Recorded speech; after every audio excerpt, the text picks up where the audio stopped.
Welcome to 5 and 5 from the One Stop Co-op Shop, where I discuss 5 key elements of a game in about 5 minutes. I'm Michael Kelly, and today we're looking at mental blocks from Pandasaurus Games. 2 disclaimers this time. First, we were sent a review copy of the game, and second, Pandasaurus is publishing one of our game designs, although we're going to have an objective review anyway. Mental blocks is a new take on that overall genre of games where players cooperate together with limited communication to accomplish a task. In this case, they're building a shape out of blocks together, but the big limitation is they can only see one side of the shape. So is that enough for an engrossing, cooperative, casual experience? Let's find out and get to the list.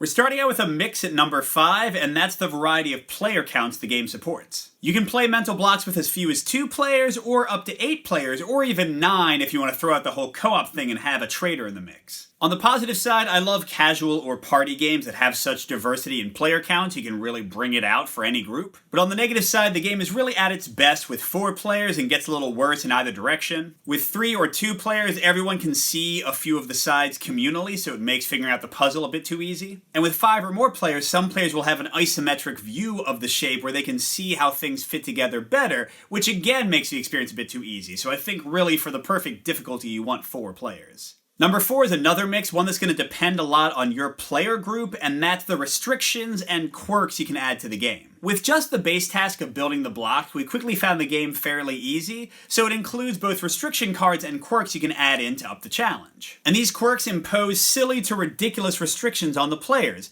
like maybe you can only touch black blocks, so if you want to move a white block, you gotta pick it up with 2 other ones. Or maybe you can't talk at all, or maybe all the yellow blocks are actually blue and all the blue blocks are actually yellow, so you have to kind of switch things in your brain. And whether this is a positive or negative will depend entirely on who you're playing with. For the groups that I played with, it tended a bit toward the con. We found it a little bit annoying to deal with our quirks and restrictions. But if your gamers love chaos and goofiness and people doing dumb things, they might really gain some enjoyment from the system. We continue our string of mixes with number 3, which is focused on the puzzle variety and the task variety. On the positive side, the game comes with 60 puzzles of varying difficulties, and you really aren't going to remember, at least in my experience, puzzles you did before, even if you play them a few days later, so it pretty much has as much replayability as you'd like it to. But on the negative side, the actual task of building can feel fairly repetitive, especially if you play the game a bunch in a row. This might be one you want to pull out as a filler and then move on to other stuff. I'm not entirely sure that the task of building these shapes stays interesting for the usual 10 minutes of playtime you'll have. It can get a little dull toward the end, but we'll discuss that in a bit.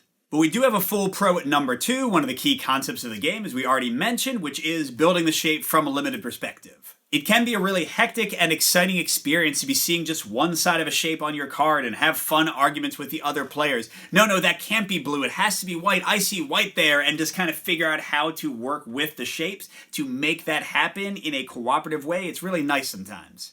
And the game has some nice little touches to support this in the components. You get 9 cards per puzzle and enough baggies to bag every puzzle individually. And they also include some card sleeves, opaque on one side, so that every player can have their card nicely sleeved and other people won't see what you have. Overall, there's some really nice touches that make the general gameplay a pleasure. But we're going to end with a mix on the number 1, pretty closely related to number 2 and 3, and that's the general sense of cooperation, but also the potential for frustration and waiting. Just figuring out which side of the shape you're on relative to the other players and moving around the table and then figuring out how your corner matches with theirs can be a really fun, nice experience. But some potential negatives. First, we did run into some alpha player issues more than normal, which might seem impossible because you only see your side of the shape. But once one player feels like they've figured it out, we'd often have people kind of ordering people to pick up shapes and move them in different directions. And another complaint, a bigger one, and you can watch my playthrough to see this in action, often you'll find that your side of the shape matches perfectly, and you just kind of wait while other people figure out how to get their shape to match. So there can be a lot of downtime for certain players, especially in the full 10 minutes. Now, I only played mental blocks with 3 different groups, so I'll freely admit some of this could have been groupthink or player personality, but I just wanted to put it out there since it was my fairly consistent experience with the game.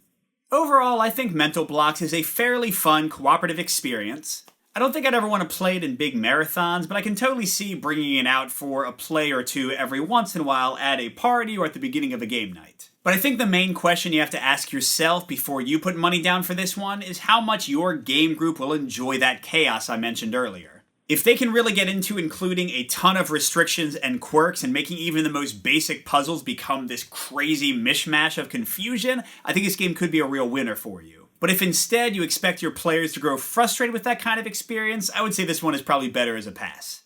Good gaming, and we'll see you at the next stop.